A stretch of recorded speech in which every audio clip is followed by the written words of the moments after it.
nagpapabayad ka. Pasalamat nga yan lang ginawa ko sa'yo eh.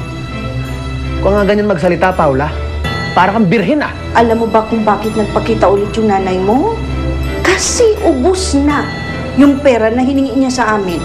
Kaya gagamitin ka niya ulit para humingi ulit ng pera sa amin. Eh, sasabihin sana ako sa'yo eh. Masaya ka yata ah. Sinusunod ko lang yung payo mo. Kailangan lagi akong masigla. Saan na mapupunta si Ninyo? He's below 7 years old. Kung titingnan ng track record mo, hindi masyadong kaaya-aya, di ba? Gusto ko mahulog ang loob ni Dave sa'yo, ay gamitin mo yung bata, ha? Huwag mo na natin itong paabutin sa korte. May nangyari sa inyo ni Bianca. Nalhayas na kami ng mami mo ba? Uuwi na rin sana akong probinsya eh. Ayoko namang umalis na di nakakaingin ng tawad sa'yo. Magyayaya ka kay Ninyo. Ate naman, sasaktan mo na naman ba sarili mo? Siyang nag-alaga kay Ninyo, hindi ganun kadaling kalimutan yun. Hindi mo anak si Ninyo. Kami ang pamilya mo. Hindi ko anak si Ninyo. Siguro, tama lang nakalimutan ko na siya. Kahit suntukin mo ko ngayon, okay lang pare. Makatanggap ko. Bakit mo lang ngayon nagawa to? Ang tagal mo akong pinahirapan. Ikaw lang pala makapagpapaalis kay Bianca.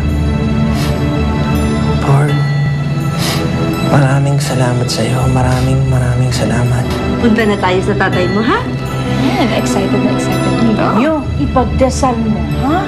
Na magbalik ang love ng tatay mo sa mami mo, ha? Okay, let's go!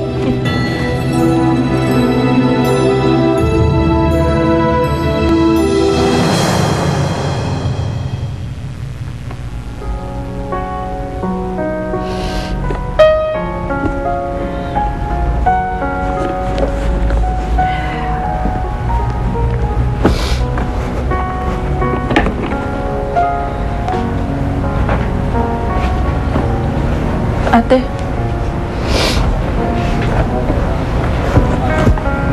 Tama ka, Paula. Hindi na dapat ako umasa na babalik pa siya. Ate, pasensya ka na. Tama ka. Hindi ko siya anak. Hindi ko siya kaano-ano. Pasensya ka na, ate. Ayoko lang naman na masaktan ka ulit eh.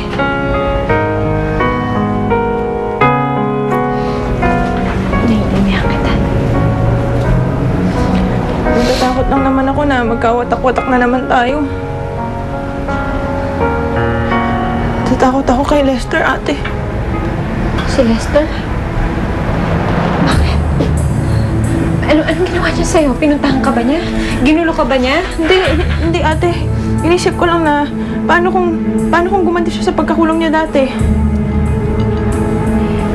Alam mo, Paula, hindi yun eh.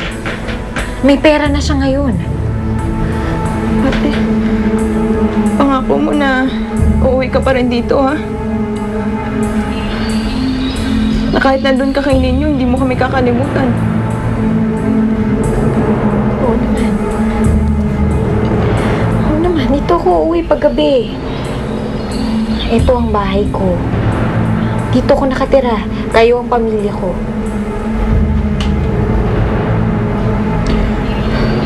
Alam na ba ni Kuya Dave ang desisyon mo? Di ba? Pero ipapaalam ko naman sa kanya. Hindi lang muna ngayon. Ayoko lang magbago ang isip ko. Ayoko lang malaman kung tamang o mali ba itong ginagawa ko. Ang iniisip ko lang ngayon na si Nini. Wala na, di ba?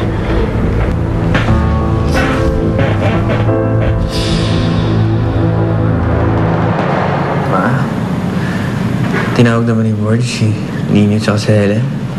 Yes, padating na yun. Huwag kang mainip.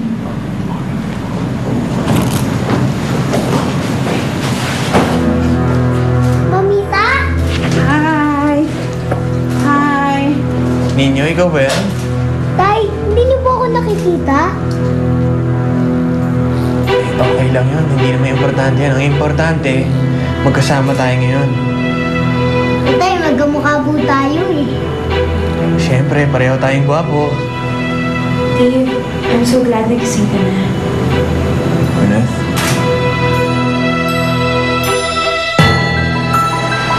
Anong ginagawa natin dito, pare? Gusto ko lang dalawin si Paula. Gusto ko makita kung nakakalakad na siya. Naku, pare, umalis na tayo dito. Baka may makakita pa sa atin dito. Relax ka nga dyan. Magulo.